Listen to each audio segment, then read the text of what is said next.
Is it more probable that energy stocks surge, stagnate, or plunge? Today, we're going to go take a look.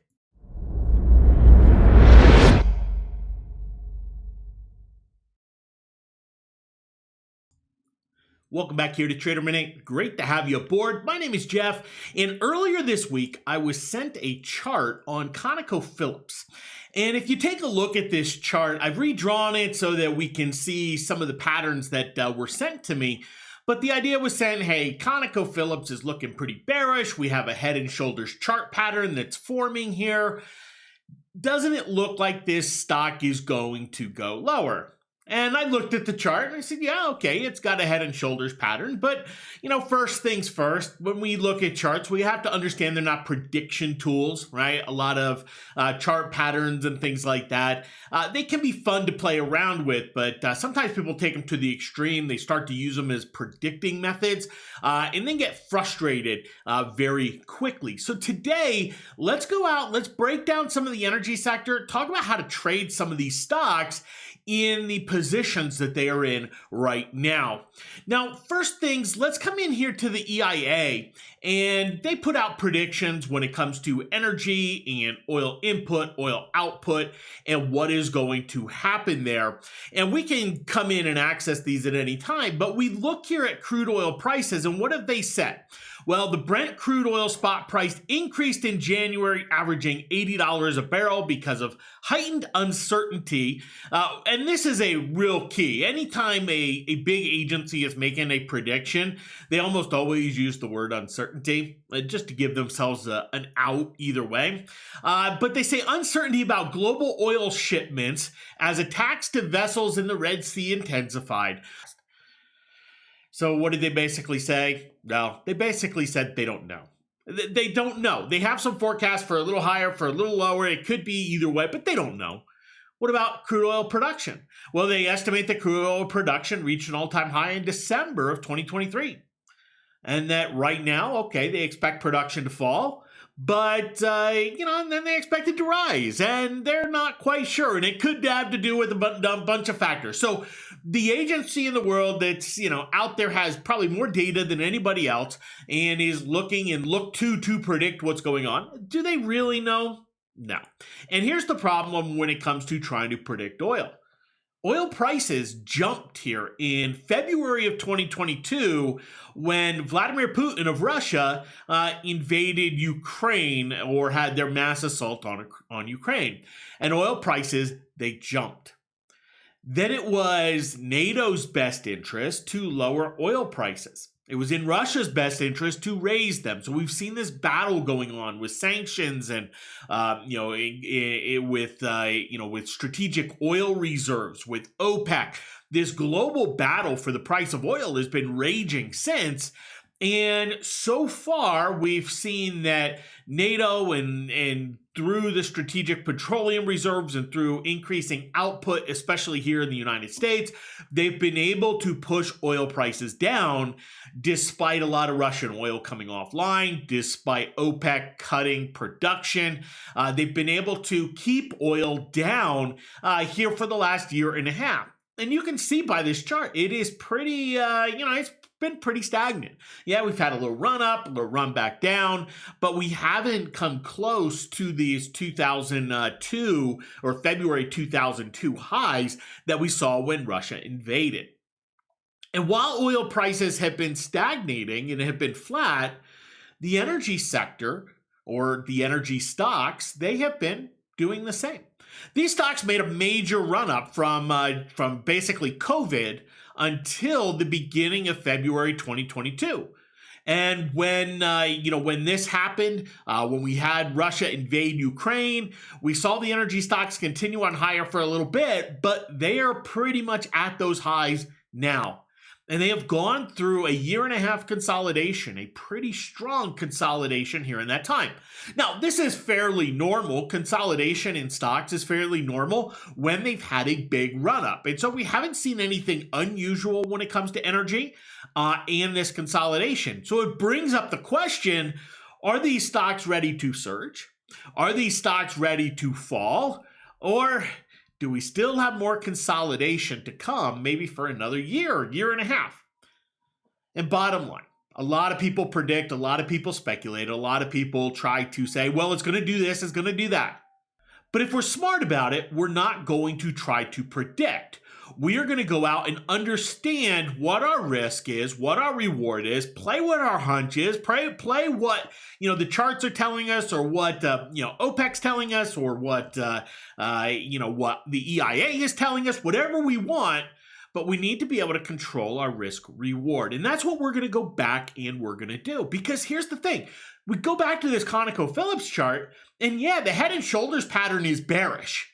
And it does look like ConocoPhillips could go down, but if we back this chart out to a weekly chart, well, now we start to see something different. In fact, what do we start to see? We see a big run up here since COVID, and then we see this consolidation, this ascending wedge consolidation, which is a very bullish pattern. These tend to break out to the upside. In fact, we can go out and find many of these in the tech sector over the last 6 months that have made this pattern and have broken out to the upside. Now we're seeing this in the energy names. This has to be really bullish, right? Well, which chart do we pay attention to? They're both ConocoPhillips. They're both just the price action of that stock, but one pattern's very bullish and one pattern's very bearish. Who do we pay attention to? What time frame do we pay attention to? Well, my favorite time to trade is when time frames match up, right? I prefer to trade a daily chart when the weekly chart matches up with that time frame. When they're opposite, it can be a little, it can be a little more wild, maybe a little more consolidation coming in. But if we go out and look at other stocks within the sector and take a look outside of ConocoPhillips, and we go take a look at Halliburton, we see something very similar. Halliburton in this ascending pattern, this consolidation pattern here. Occidental Petroleum, a little bit of a different pattern, a little flatter of a stock, but also made a bigger run up on a percentage basis, but still that consolidation principle. ExxonMobil, same thing, big consolidation. In fact, the energy sector, big consolidation. And what's really interesting right now is if we get to energy, the overall sector, and we say, all right, let's go and look at the fundamentals, we can look at the valuation of the sector. And as far as the valuations go, we're looking at a PE ratio right now for the energy sector of 11.12. You say, okay, what does that mean? Well, compare it to the overall S&P 500, and the overall S&P 500 PE ratio right now is 27.3. So from a valuation standpoint, energy stocks are significantly cheaper than the broader market. Now, do they have the growth of a company like NVIDIA or Amazon? No, in general, they don't. Do they have some growth? Yes, they do. And does it warrant a cheaper value? The bulls will say yes. The bears will say no, no growth, no chance. And so either side that you want to take with this data, and we can go look and delve deeper into all the energy data, and what we're going to find is there are some nice bullish arguments and there are going to be some nice bearish arguments. And so we can sit back and say, hey, we're just going to wait. Or we can say, hey, let's go play it. Let's go get involved. And we can come into something like the ConocoPhillips chart. And let's just say I'm bearish. Okay, well, how do I play it? Well, I already have my mind made up. I'm going to play it to the downside, either short stock or with some put options. But whenever I'm making a trade, what I need to understand is what is my risk and what is my reward. And if I can control those two factors, well, those are the only two factors I can really control other than my exposure, then I can go out and make a trade that puts me in a position to succeed in the long run. Maybe not on this trade, but if I set up each trade this way, I am going to succeed over time. And so what do I do with ConocoPhillips? Well, I'm going to take a look at this daily chart because, well, I don't want to deal with the weekly. The weekly doesn't support my argument, right? So let's just throw it out. And let's just say, hey, I'm going to go and short ConocoPhillips today. Where do I say enough is enough? Where do I put my risk factor and say, hey, if I've lost to this point, I've got to go, I've got to leave, I've got to move on? Well, that becomes very easy right here in this 113, 114 area. We've hit that here in January. We've hit it here in February. If that price level breaks, chances are pretty good that that weekly chart is taking over and dominating. And this head and shoulders pattern that we're seeing on the daily chart is null and void. Okay. So All right, it's about 111 right now. We're shorting it. We're out at 114. We risk about $3 here. Okay. Well, what if we're right? Well, if we're right on the trade and we get in at 111 and it breaks on down, what would we expect it to go to? Well, typical chart patterns would suggest that it will break down by the distance of the head to the neckline on this head and shoulders pattern. This distance here we're looking at is about $25. So to see the stock break down from 110, 111, down $25 here, let's just be conservative, say $21, it breaks down to 90. Okay. We make 20 bucks on a trade that we're risking about $3 on. We don't have to be right on these setups very often to make good money. We can lose on this 4 or 5 times, win on it once, and we're still going to be making money over the long haul. Yeah, do we want to lose on it 4 or 5 times? No, we don't. But overall, our risk is controlled and our reward potential is strong. And that is what we're looking for. Now, that doesn't mean we can't set the same thing up from a bullish perspective. And if I want to go out and play ConocoPhillips from a bullish side, I can do the opposite. I can sit here and look at ConocoPhillips and I look at this dip that it made here in January and I go, all right, I'm going to go buy it. But if it breaks these lows, I know the route is on. The bears are in control. This head and shoulders pattern is legit and down we go. Because not only that, we will be breaking the weekly pattern, the bullish consolidation on the weekly chart as well. So my bullish arguments go by the wayside. So if we break down here below these lows here in January, okay, I need to go. I need to say enough is enough and move on. All right, what am I looking for from an upside potential? Well, I might want to come in and look at my weekly chart and just look at these tops that have come in here.